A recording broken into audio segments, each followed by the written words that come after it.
if they would have knocked Pac down, man. Pac would have been on this shit. I know Pac would have been one of the biggest, richest individuals in the game for the bro, on some, and not getting it like Jay-Z big nose got it. He didn't go, he went and told on everybody and got it. Pac would have got it because his talent, bro. Real life.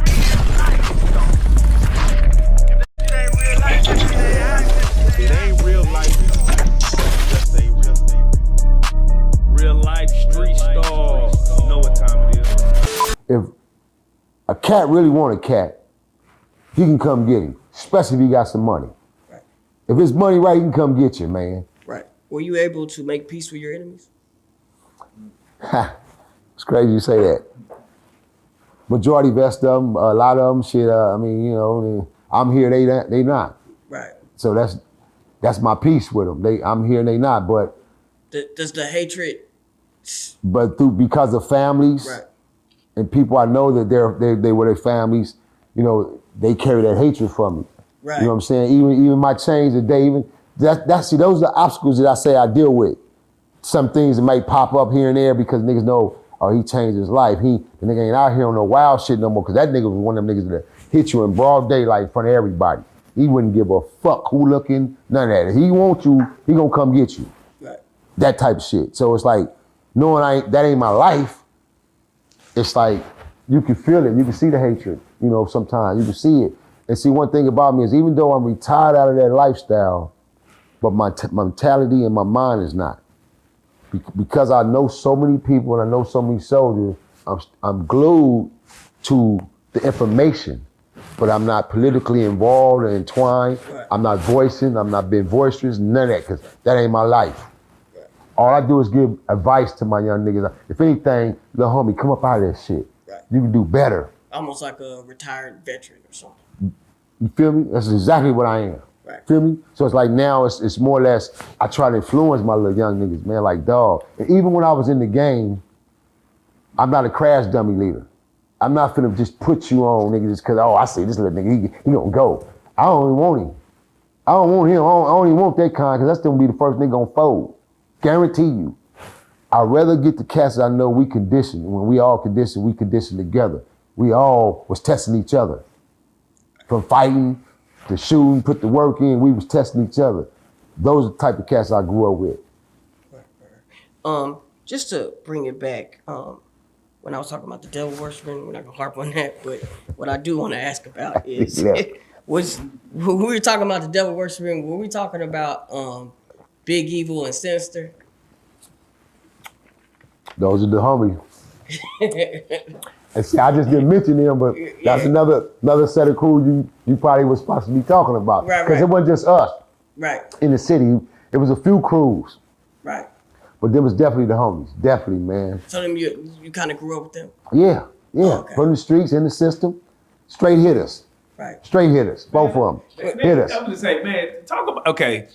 And before we go to, because we're gonna talk about this movie, this documentary about your life that hopefully some of this stuff is in. But I want to ask you, this is just me, the Kendrick Lamar, Not Like Us, right? When that came out, I kept hearing about it unifying the West, certain gangs that didn't talk to each other start clicking up. How much of that was true? And then I want to go to the Amazon show that it was a lot of gang shit on the show. And I just want to get your perspective on it. As you know, the media do put dubs on shit. Shout out to K-Dot, man. Shout out to TDE, man. Shout out to my young Relly, man. TDE, man. Top Dog, the CEO. AK Lee Tippett, man. Dude Dog. Shout out to Rock, man. The whole family. Listen, man. First and foremost, I have nothing but the utmost respect and honor to the young homie because he really did his shit. I watched him. The same formula they got, I had, right? And what I lacked was, most of the artists that me and Bun came across and we signed, them niggas wasn't loyal to themselves. Did you say you and Bun signed some artists? We ran a label together. I told you this. I told you we built a label. I got a 13-year relationship. I just didn't go into the depths of the story on how our relationship built. I started out as his bodyguard, as his to-go-to guy for 2 years. Right. After those 2 years, I became his business partner for 12 years, man. Oh, shit. So we built a record label together. True Till Entertainment and True Till West. Oh, so wait, is this the same label that had Boosie and? No, that's 2 Trill. Okay. That's Pimp C. Pimp C's Pimp C, yeah. branch off. That was Got you. had That's Pimp. solidified that deal Right. with them. Got But we you. was 2 Trill. That's Trill. Got you. But we still in the same family though. Right. And so so we ran a label together, signed artists, traveled, booked tour, went on tours for years, and we just got to the point where, for the both of us, business, when it came to the artistry, was like, man, this shit just ain't working because these niggas ain't loyal. And then he was getting older to the point where it was hard for us to really get him in the studio to knock down the albums because he was dealing with personal lives and his new grandbabies. So it just got to a point where for us, me and him, our business just kind of grew apart because I had always been a visionary and I always had it where I'm gonna do my own thing. But because that was my little bro, I held him down for 12 to 13 years where giving us that chance to really, really try to blossom this label for the youngins so we can have something to leave back for them because that's why we was doing it. Right. Now, I can't say that I got caught up and had to go lay down in 2012 and lost a situation with Sony where we had a distribution deal set up with Sony that we was gonna do. And then we turned around, Bun had a situation set up where we got an offer for like $1 million and some change from Jigga, from Jay-Z. And we turned that down because, Bun didn't want to become an employee for the nigga. You know what I'm saying? Basically, he was trying to draw Bun in and wanted to run Def Jam under the label and still utilize our label under Def Jam. And we wanted our own thing and he wanted to be on his own. This was the whole purpose of him once he got out of rap a lot, to be on his own. So we built 2 Trill Entertainment and 2 Trill West together. And then Big Truck came down a few years later and built 2 Trill Gladiator Entertainment and 2 Trill Gladiator Protection and Security Bracket, man. So then Bonafide Bone was road manager, then International Red was management. Right. So back to the Kendrick Lamar situation. Did that actually help unify some of the gangs, or was that just people? In certain ways, and when it says certain ways, primarily Compton. Because that's significantly where he's from. But not so much as Los Angeles in general, because the politics is different. Gotcha. You know what I'm saying? Gotcha. South Central, the West Side, different hoods, their politics is all different. Still comes down with some of the same format, but it's different. Gotcha. They push different lines. And so, for certain gangs, that's where you've seen the unity, because it's a lot of friction going on right now in my city, man, when it come down to the gang on gang thing. This is why I just told the young niggas, why you niggas even gang bang when you just got put on and you got to tote a gun around the niggas that just put you on. And you might have to kill one of the very same niggas. That's who you gonna catch your body on. Not the niggas over there you call your ops. You finna kill that nigga that just put you on 2 years ago. So why you even on the gang? And that's what we're dealing with. In-house killing. Multiple in-house killings. Niggas gang on gang, killing each other. Blood on blood wars. You feel me? Crip on crip wars. It's like, it's the total opposite of the way it used to be. Like, you couldn't find bloods killing bloods. We fought, but we didn't have time to be killing and shooting each other. Nigga, we need them numbers right. Because these crip niggas out here cripping, nigga. And they killing. Yeah. We ain't got time for that shit. So we didn't get out like that, bro. It was just a different ball game. So, all right, I think the last thing on that one was when you see, just how the whole West came together, right? Because you come from music, but when you see it seemed like the whole coast stood behind you mean on the Kendrick. Amazon situation? Now, I'm not even just talking about Amazon. I'm just talking about just period. Like, they all rallied behind Kendrick, and then he turned around and put 6 features from the LA, and it seemed like LA up right now when it come to, we in right now musically. We basically put it like this. He blew the summer up for us. Right. That's what set it up. Yeah. And he's taking the year out for us, man, taking us into the 2025 in the right fashion. Beautiful strategy, bruh. Right. Beautiful strategy, golden strategy. And when you think about it, I'm like one of the biggest artists in the world right now. Yeah. What much better influence can I do right now for my city than to put on? Than put all these local cats on and show you, bro, look, you ain't got to kill homeboy from Hoover and you from 60. I'm finna show y'all can be in the same room and do music and get a check together. Yeah. It's gonna change your life. Man, that's brilliant. And I'm glad it was him that done it, because what he did was picking up the slack from where Nip left off at, because Nip was on his way doing the same thing. Right. So just think, if we had the Nip, rest in peace, still alive, we got Kendrick, and we got, if the other little youngster just got killed, He was hot. They killed him at the stadium. Oh shit, what's my youngster's name, man, from the West?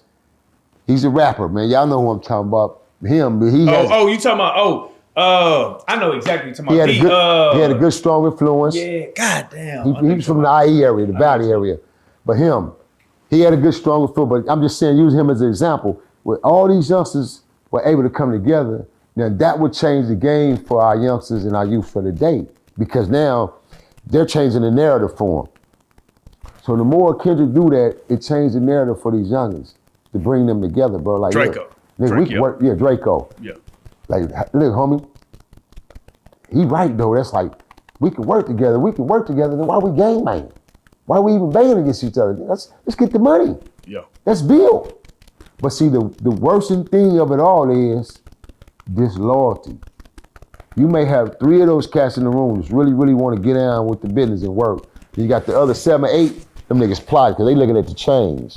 They just happy to be in the vicinity in the room, but really, they got a whole different meaning. Shit, man, we don't get one of these niggas. Shit, fuck that shit. Feel me? Right. And it's always that way, bro. So that's why you got to be able to weed it out. Right. So if you're really putting out real thorough leadership, when you see that type of shit, you get rid of it. You get rid of the poison immediately, bro, so it don't spread. Now, I had one fan question. They want you to explain the story about taking $500K from Suge.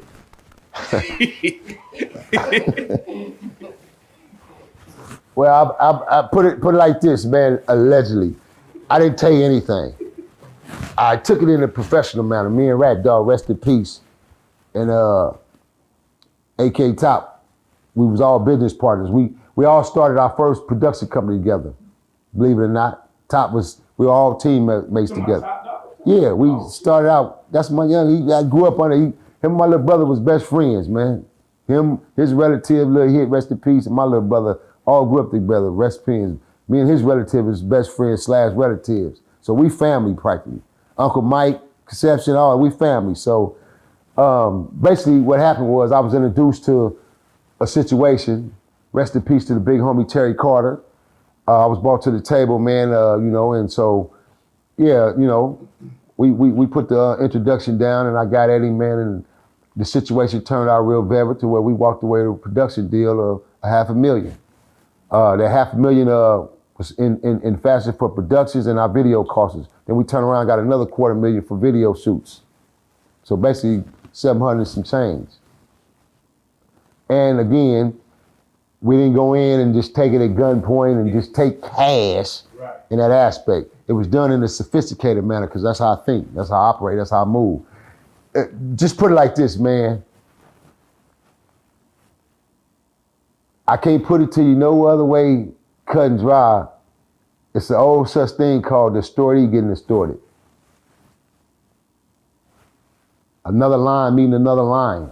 Who became the biggest line at that particular time and day. Right. And that's what happened. We real lines for the street. He was a line that was given this situation. This is a situation we were, this our lifestyle for real. Oh, so you saying, okay, because, I ain't saying anything, I said it. Yeah. Suge wasn't no fucking real blood to us, nigga, so we didn't give a fuck about no Suge, nigga. Gotcha, All we knew was what was told to us, go get this nigga. Gotcha. We going to get him. Shit.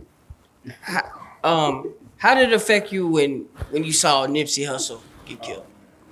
Oh man, it touched me, bro, because I like 6 months prior to that, I just left Marathon, went up there, met with him, Black Sam, his father, 2 of his boys in the shop, because I went up there to drop my script off to him called Under Pressure. He got the script and his manager. Got the script, read the script, called me back. He said, oh, gee, I love it. Because I presented, once he died, I presented to Snoop. But I gave it to Nip because I really wanted Nip involved into this film because I seen me and Nip getting down on the big screen together. And I knew the chemistry would be right. And I knew he would be the right person for this particular character that I wrote in. So I presented it to him and he liked it. So we clicked. So at this time we was on the road. He was doing his music. We was on the road. We was in, matter of fact, we was here at the Shoe Kick festival. We was here. And me, him, Bun, and my crew. And so we talked about it then. And then like I say, 6-7 months later, that shit happened and he died. But we was locked in to do the film, but we just never got to the chance to get to the productions and signing off anything and coming into our agreement. We just had a verbal agreement and we had phone contact back and forth for months at a time. You know what I mean? I got an invite to come to the studio a couple of times, but I was working on set on one of the invites, and then another invite, I was out of town. And then, like I say, his demise, it just happened, just boom, he get killed. So I was like, damn, bro.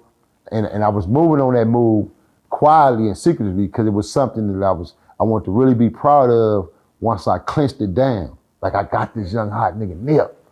I got him locked in the film.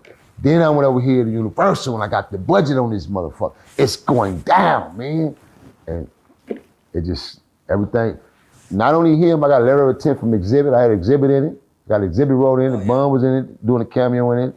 I got a few names that was in it that I got letters of intent from that wanted to really get down with it.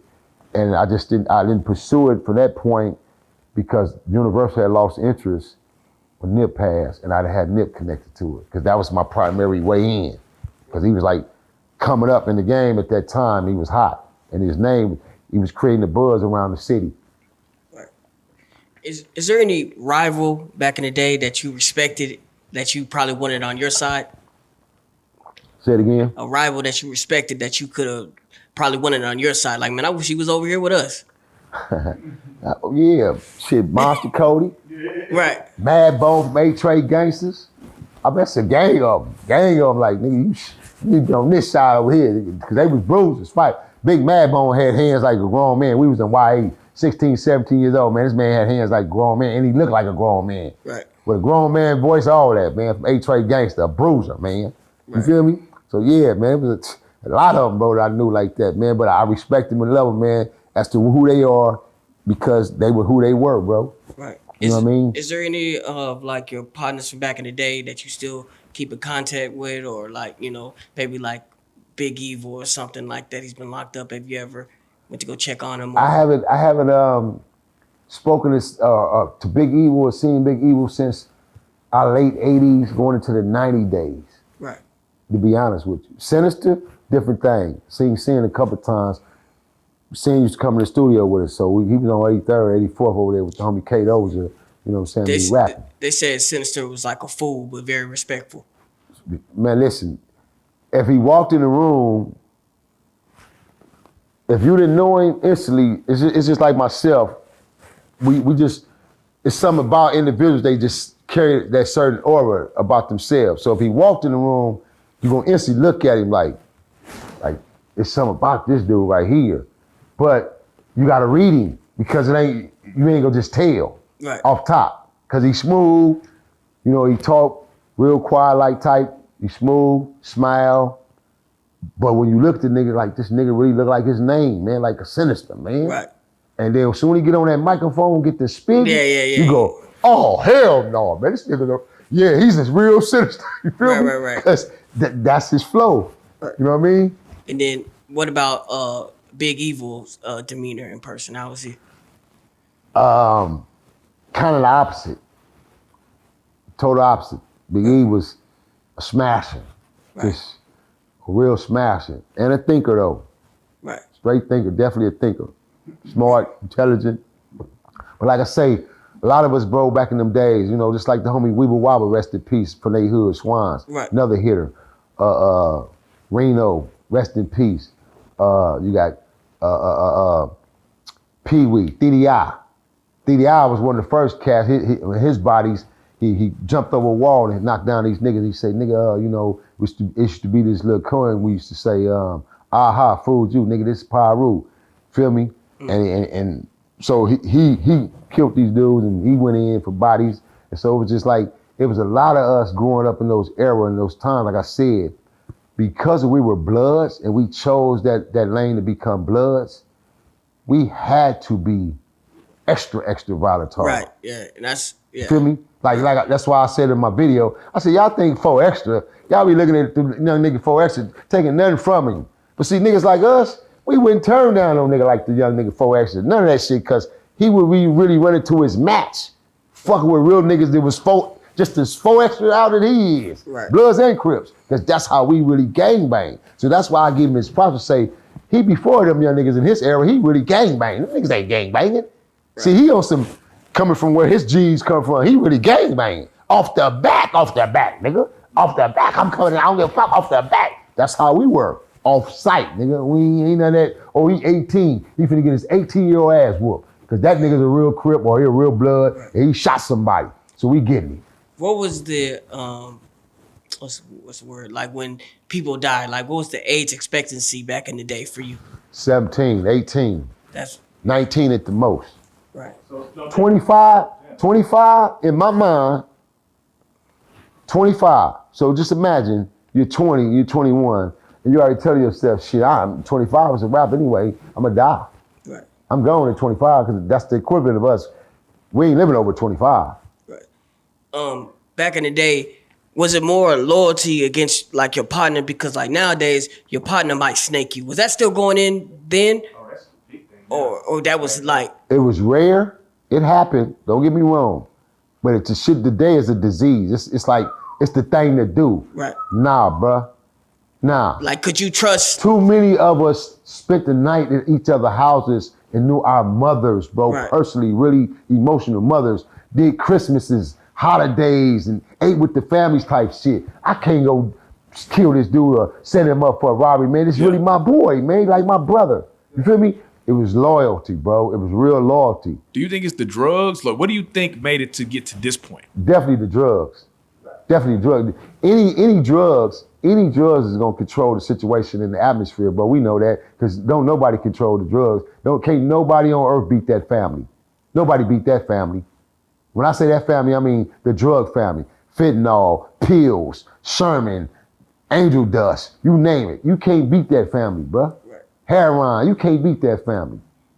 Yeah, I can't read your book, but in Monster Cody's book, right? They said that the mom wanted revenge for most, you know what I'm saying, for things that would happen to their son, right? Did you run across that a lot? Like the parents getting involved? Like, I don't give a fuck what y'all do. Yeah, I mean, to hurt another parent because of something happened to their son or what you done, subconsciously, yeah, I mean, you don't care about it at that particular time and moment because you feel like you did what you supposed to do. You got the enemy. It was either him or me. Right. Then if you crying, then my mama be crying. So fuck it, I don't give a shit. So that was most individuals' attitude about it. You didn't give a shit because it came along with the game. It came with the territory, basically, bro. Did you ever witness cops, like again, to represent, to Monster Cody's book, they said that the cops would get in y'all's beef and actually place y'all at scenes and tell you can go over there and shoot. Definitely facts. Definitely facts and definitely the truth.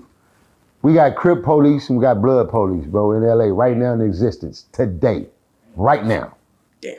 They pull up in the hood with the flags, throw up the signs, blow their little horn. Police? And the young niggas come out, sit on the car with them, smoking their blood. Hey, oh, Officer Craig, man, me, the dead homie. Police sitting there too, talking the lingo with you. And they got the ones that smoke weed, all that.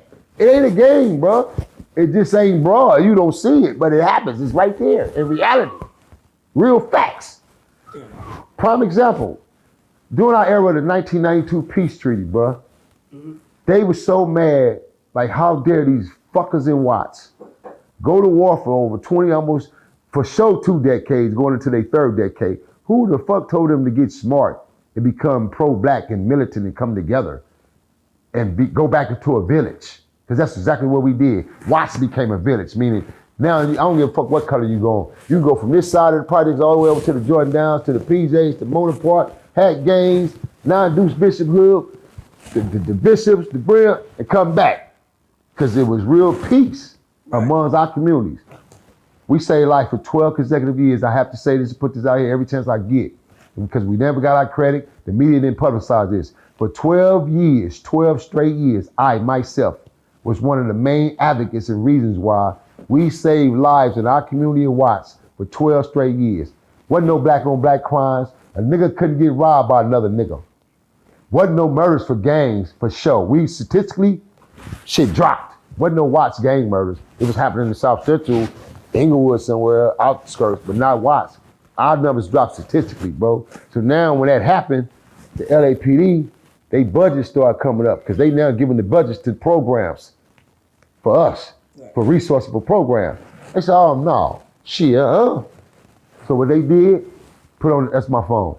Put on the gang uniforms and came in the hoods and shot niggas and killed them and shot niggas and set fires and did all kind of shit to set us off.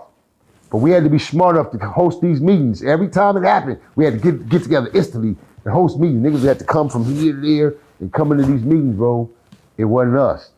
And check to make sure it wasn't your boys, it wasn't your niggas over there, because we was really, really involved. And that's what made it work for us. We really had advocates and leaders from the communities and voices from the communities who was really, really involved with the peace treaty. That's the only reason why it worked for us. And it can happen again throughout the world, man, if they use that formula. But in order for that to work, you gotta have real individuals that's involved, that's real thorough leaders, or it's not gonna happen, bro. Period. Back in the day when gangbanging was at its height, would y'all allow a white person to come in there? Hell no. Shit, dog. Mexicans in gang, like they say today, Mexicans didn't grow up with us, bro. And I definitely have to say this because it was on the internet. Not just that, but just, see, cats be shooting slugs and slots at us as the black culture, and we sit back and don't say shit, right? And this ain't no slug, this is facts. Most Hispanics, most Mexicans that grew up in LA, that grew up around blacks, no damn well they wasn't saying no nigga word to blacks, or they wasn't saying my nigga or nigga. They didn't grow up saying the N-word, bro. The N-word didn't become existence to them until it became fashionable because of hip hop and this new trend. And our era of kids opened that wave and opened the door and said it's okay. The Mexicans respected us enough to the point they knew they could never say that word to us because that was battle. Right. That was like, you just cussed that black man out. Right, and that went even to jail and everything. Everything, jail from jail on down. Like now, it's even all it's okay in jail now to use the word. That's why you see some of the, I was so respectably and proud about it because you just seen a bunch of the OGs, Serenos, Southsiders on the videos right now, the virals, talking about this very topic about now, Holmes. We didn't get down like that, Holmes. And the little vatos are wrong for that, Holmes. They shouldn't be using the N-word with the blacks like that, Holmes. We definitely didn't address the blacks like that, Holmes, even though we were at war, but it was still respect, Holmes. That's just like us walking and say, what's up, Beaner? Right. What you get mad for? You say nigga to me. We used to call y'all hack dancers and beaters. So why you get mad? Now we using your slogan. Right. You see the difference? Yeah. They ain't gonna wanna hear that shit. So are you saying, because Lefty touched on this about the Mexican versus the black in prison. I see he said it was all a prison thing. So are we saying that the blacks were fighting blacks, Mexicans, and whites? Say it again? Are we saying in prison the blacks were black on black, black on Mexican, and black on white? You damn right. You damn right. Wait, what? That's how progressive the black man is, bro. We got to deal with our own kind. Yeah. Now we got to deal with these killers over here because the Mexicans was hitters. Right. And they organized and they together. So they gonna move on us because they know we so separated this time and moment until we come together. One thing they know though, but when they come together, them motherfuckers are strong to be reckoned with. Right. That's why it's best for us to always be separated, and the world know that. But our dumbasses just don't see it and know it. Right. Feel me? Right. But that's what we was up against. The whites gonna roll with them because they control the whites. Everything beyond that, this others, the Mexicans controlling all that. They operating all that. So yeah, they gonna fall under them. I don't give a damn if you're Italian. Right. You rolling with them over here, nigga. We gonna roll over you afterwards. So I remember watching Malcolm X, right? And then in Malcolm X, he didn't realize that other races practice Islam until he started traveling the world. So when you was there an eye-opening moment where you said, damn, this is another black man. What are we doing? Like, was that the thing that did it, or was it something in prison that, because you're in a situation where you kind of have to lean on your other brother and you might be, locked up with somebody that you might not be in your same set, but you get along with them. Did that open your eyes up and make you go, damn, bro? Well, it comes from the condition of being in that county jail first, because of the segregation. See, blacks and Mexicans don't live together. That's out. That's a no-no.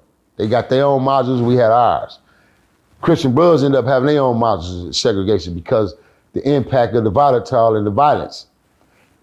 But because certain Bloods and Crips got along, and that wasn't so much as your part. See, if you're from the West Side, you ain't my primary enemy, really. So if you a cat from your hood and you down and you a real soldier and you solid and we grew to take a liking to each other, 9 times out of 10, we grow accustomed to grow a relationship. Now there go my past with that set. There go his past with the bounty hunters. And so it go on and on like that. So it's multiple cats that build relationships like that, network like that. So now you hit the yard, I'm running the yard for us the B-Dog car, not the cut car. And I don't want to get deep into that because that's prison politics, but you got 2 cut cars in prison. I'm uncut, straight up. So I'm running an uncut blood car, feel me?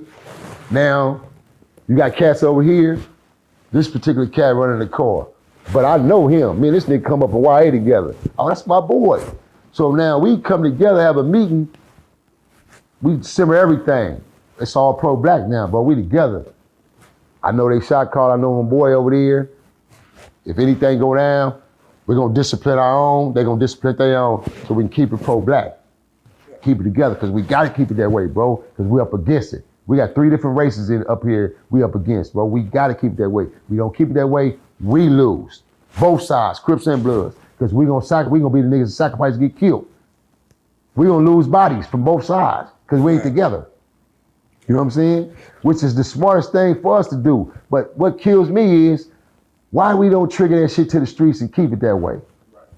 Soon niggas go to jail, they come together, man, like butt cheeks, like brothers. Right.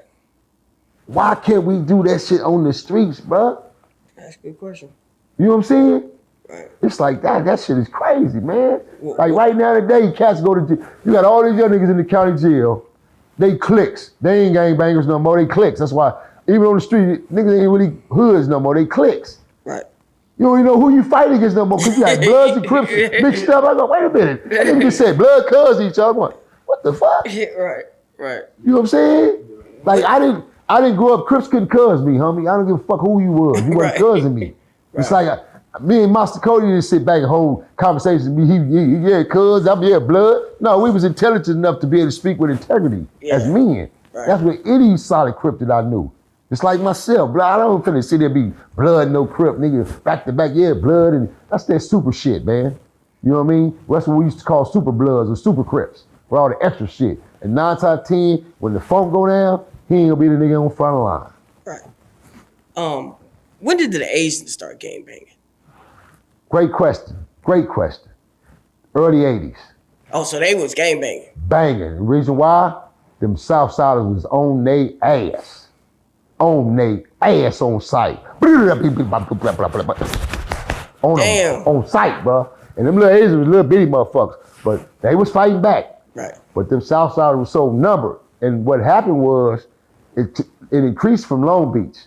With the Long Beach Asians, because they was regulating Long Beach. See, Long Beach don't talk about this shit, but yeah, they talk about the Long Beach Asians that was out there regulating shit. Right. With the Mexicans, warring with the Mexicans. Then it escalated to the Crips. So they ended up coming to the county jail in 85, 84, 86. In the midst of it, when we was really growing. Oh, we got some little tight eye. Where them motherfuckers from? Korea, Asian, China? Oh, so they got to catch the blues from us, the Mexicans, everywhere they get it. So what happened was, some of them got cool with the blacks.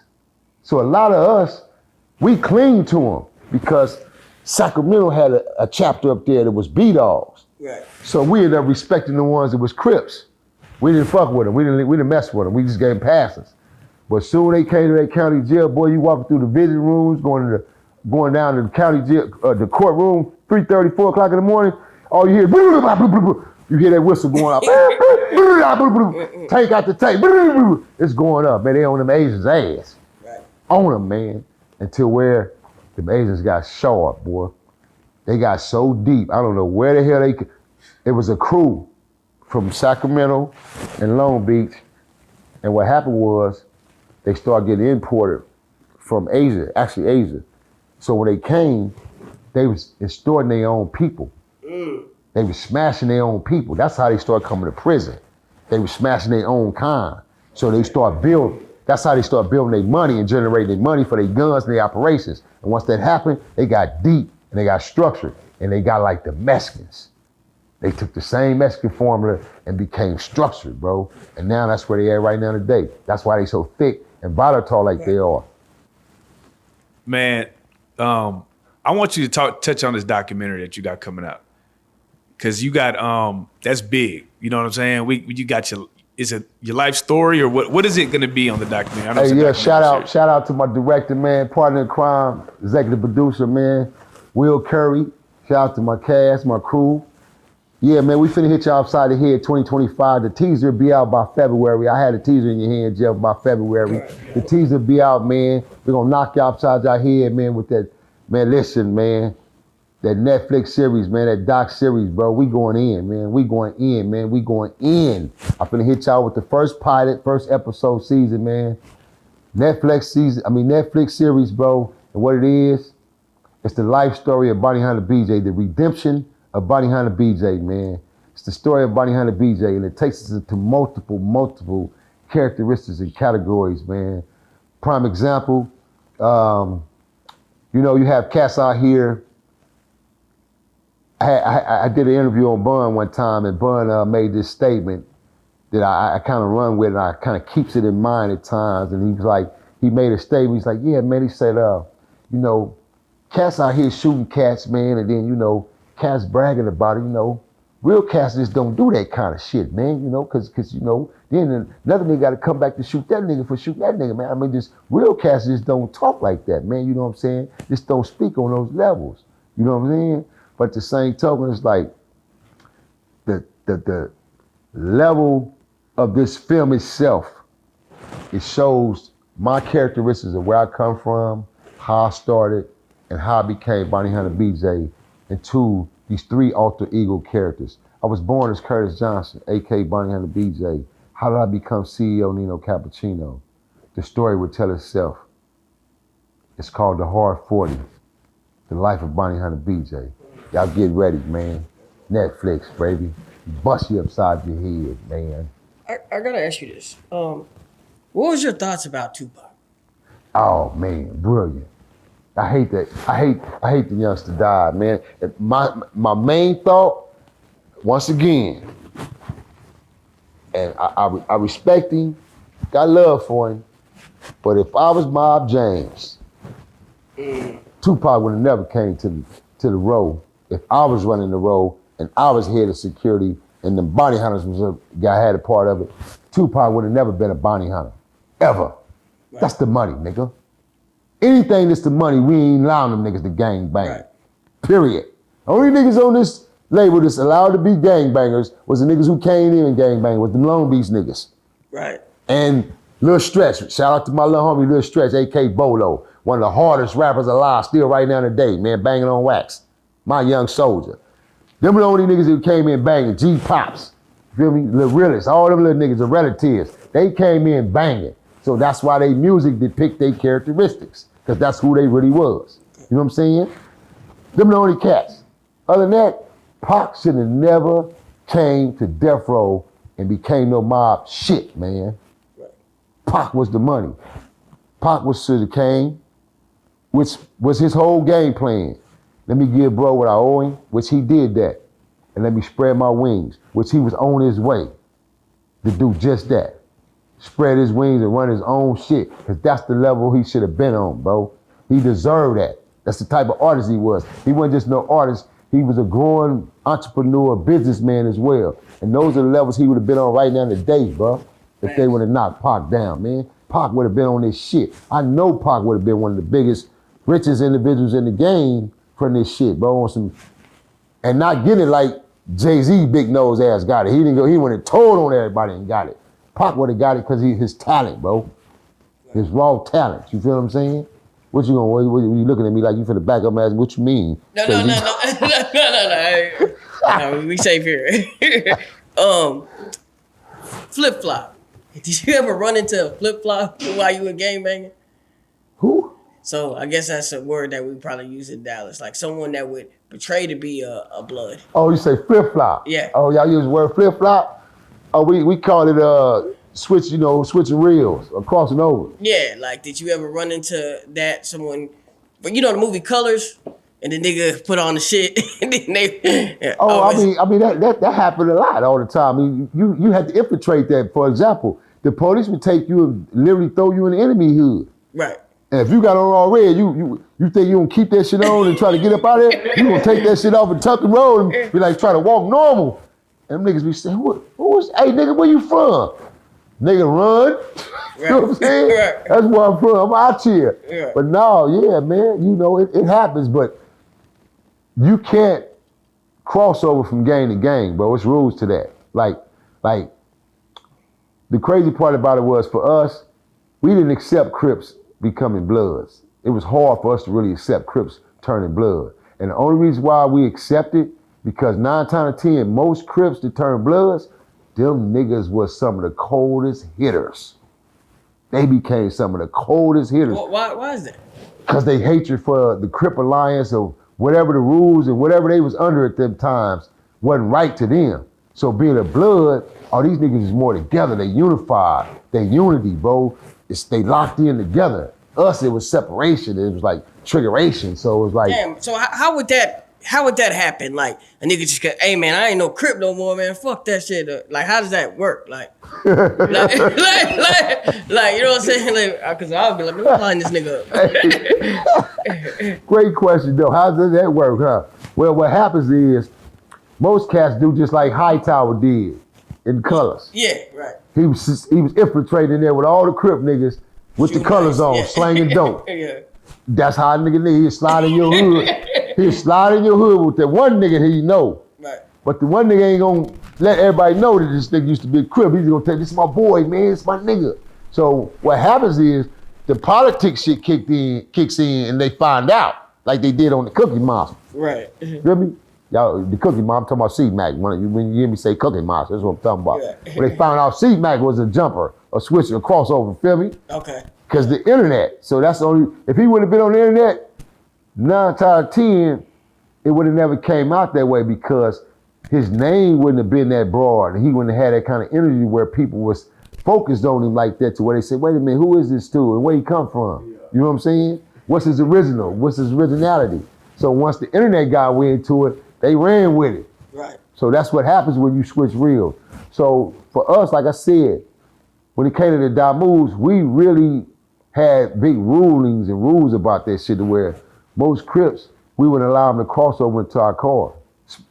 I could say that specifically for when it comes to the Bounty Hunters and Nixon Garden, I could definitely say that for my set because we were strict on that shit. Even though we had a cat or two who came in the hood, grew up in the Crip hood, but actually wasn't Cripping, but he grew up over there and he became a Bounty Hunter or a lot boy. We didn't have that. But as far as just switching over and switching real, the one motherfucker I know that was a Crip and when he came in the hood and was trying to Crip, they beat the dog shit out of him. Right. My big homies beat the dog living shit out of him. Right in the back of my house. Right. Makes sense. So, what would you say is the best movie that depicted the LA gangs? Definitely Colors. That was the seed. And believe it or not, them white folks were so smart and shrewd when they did that, man, because they knew we were already in a bloody war in the 80s, and that movie dropped in that era. And that just turned everybody up. Oh, my God. Wait, let me ask you this. Oh, my goodness, Was bro. it like actual members in that Colors. movie? Colors. That's all you see. What's happening, bro? What's happening, Colors? That's all you seen in there, lady. Wait, was there actual members in that movie? Yeah. So real cat. It was cast and authentic members. So my big homie Bay. When they get that type of spotlight, what does that do to them? Like, did they change or do Nah, they don't know. Niggas is still in prison. In the prison world, they don't know. Niggas just probably got an extra meal. Feel me? Got an extra big piece of chicken or something that day, man. But they don't know. So that part where you got the Crips and you got the Bloods on one side, and was that an actual? No, thing? it's half and half. You got authentic, real Crips. Right.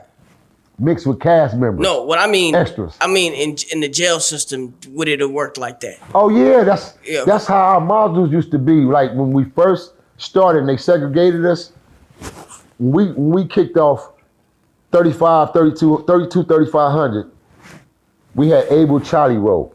Right. We probably would be about 100 deep. It's 100 Crips over there on Baker and Denver Road. Right next door to us.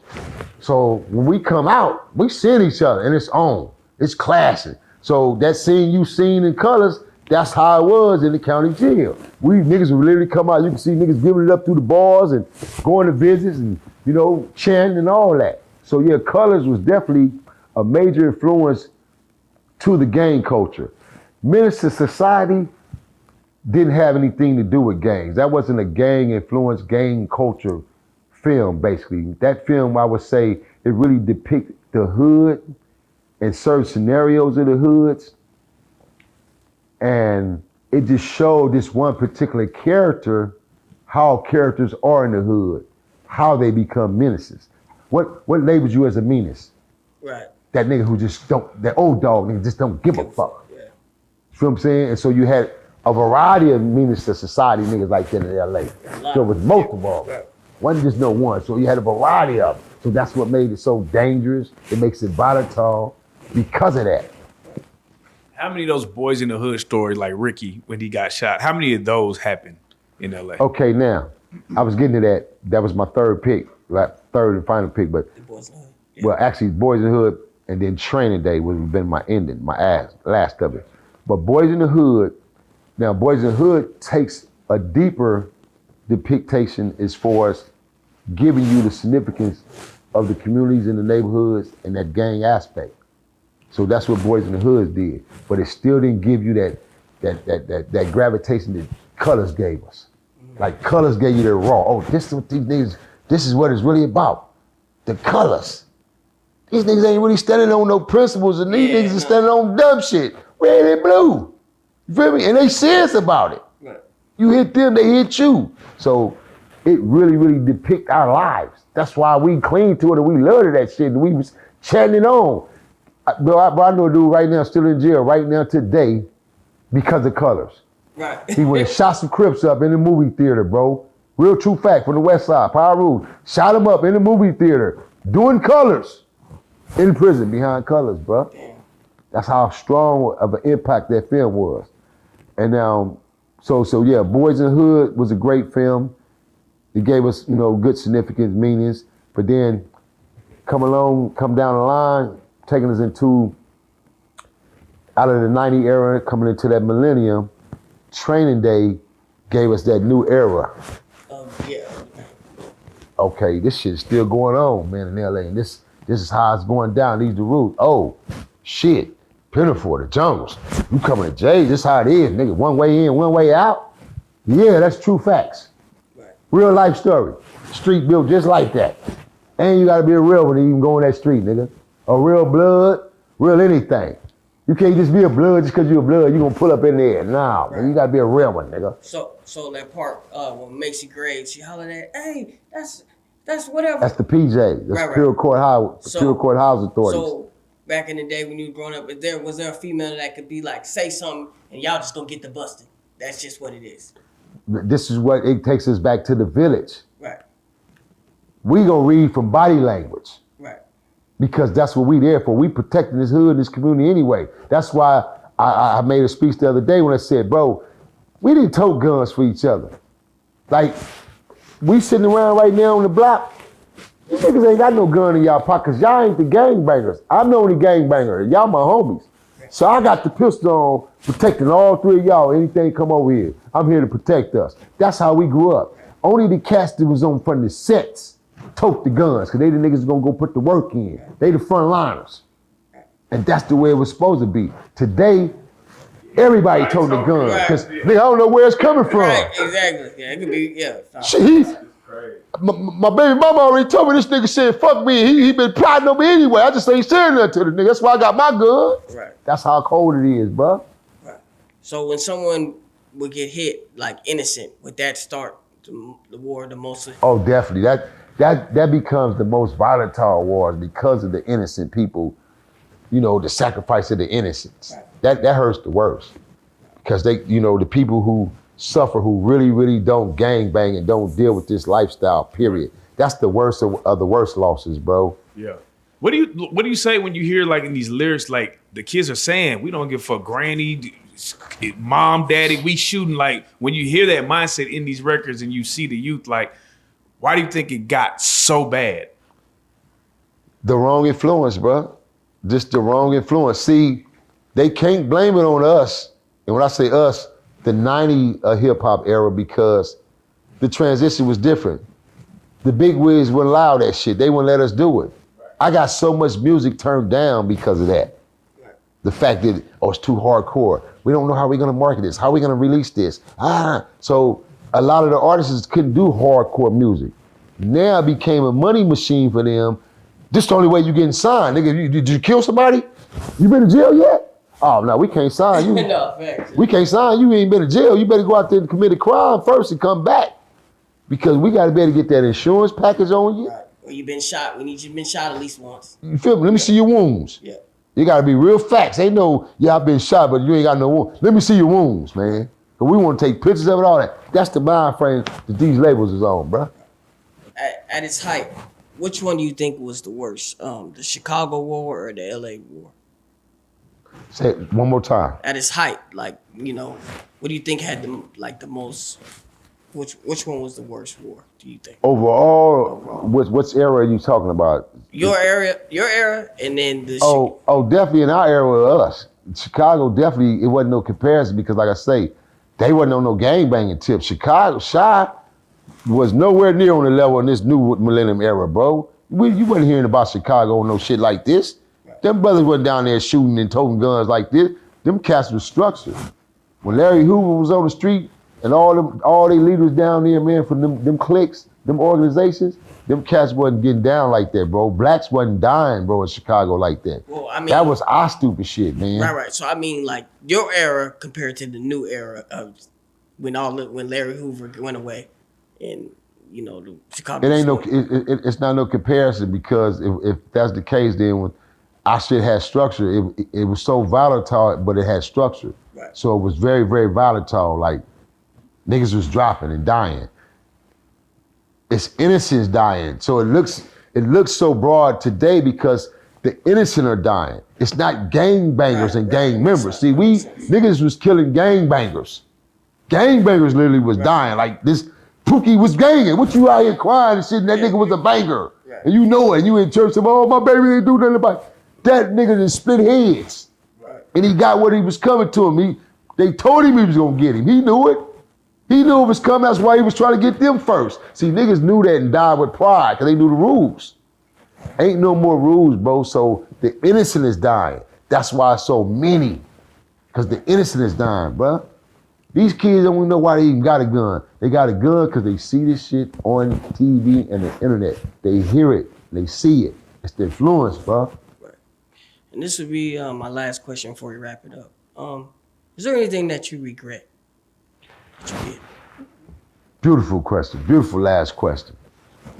My regret, and I live with this regret, and my final regrets is, as smart as I am, intelligent as I am, and integrity that I oppose and hold. And I've been this way since a youngin', because it started from my household. I had great parents.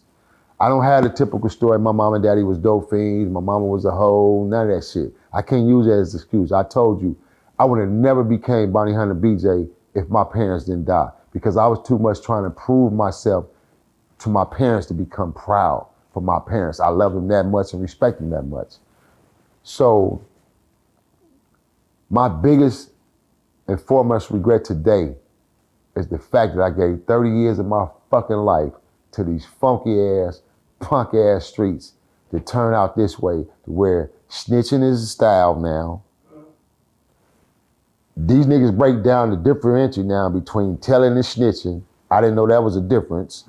Then they didn't went so far that they didn't put it in 3 categories. A rat, telling, and snitching is 3 different things. So I sit here on this couch as a double OG, and I speak for all the OGs that's in prison that ain't gonna never get out. And for those who's hopefully to come home one day, who believe in this shit like I believe in it heavily, and that's why they sit in prison. I feel for them, bro.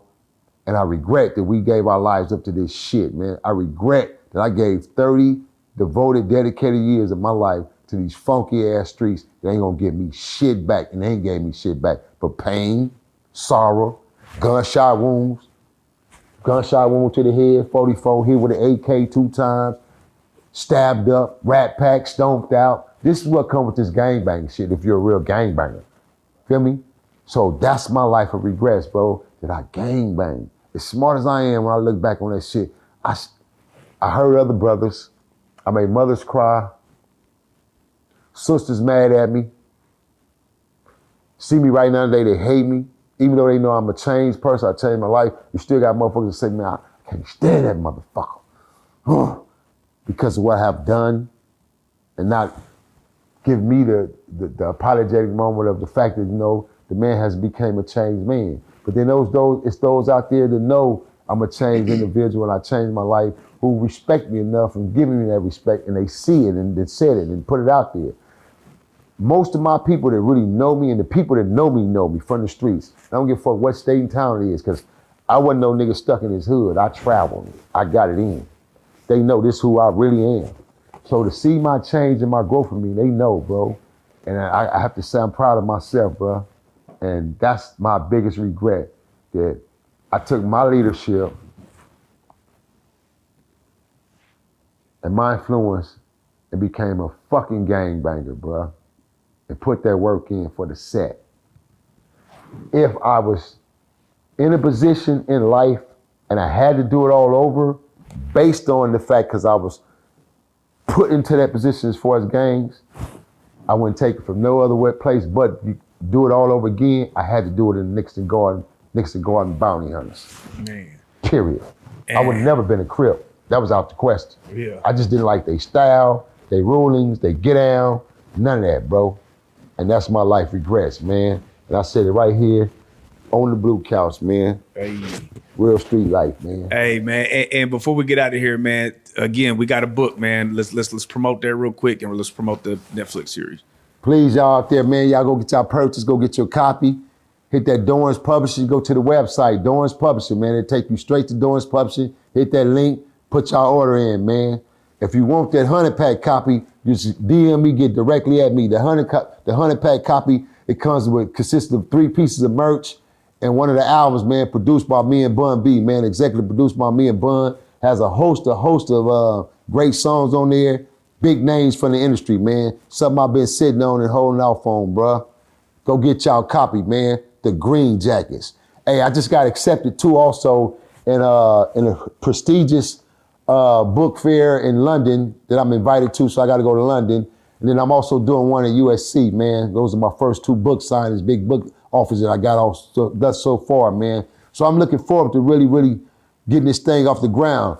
And let me tell you right now, this only the beginning. I got a 20-book catalog, bruh. Yeah, I went and did it like Donald Goins, Iceberg Slim on their ass, man. I got a 20-book catalog, and I'm connected to the prison system. So all my homies in the pen right now, if you're watching, go get your order through Amazon, baby, or Barnes & Noble, man. I'm out here, man. Rules of engagement, man. Watts in the building, baby. We represent, man. You already know we always talk to survive up in this bitch. Yeah. Yes, sir. Yes, sir. And again, that Netflix series, man. Tell them again what the Netflix series. Can you give any information on that? Yeah, we go into productions to Sunday. When I get in Sunday, we start shooting Sunday.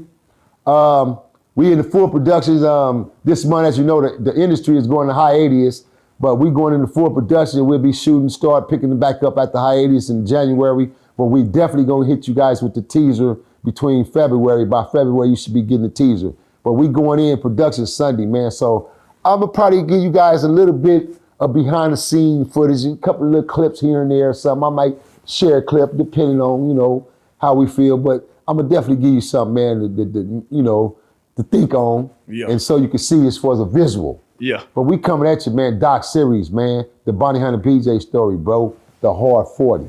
Hey, man. Hey, this right here, history lesson. We got an author. We got a movie star in the building. We got Bounty Hunter BJ, man. We appreciate your time, man. This is the best part, man. You are a real life street star, man. Yes, sir. Jay-Z. Yeah. Real life. If that shit ain't real life, that shit ain't acting. It ain't real life. Just ain't real. Real life street stars.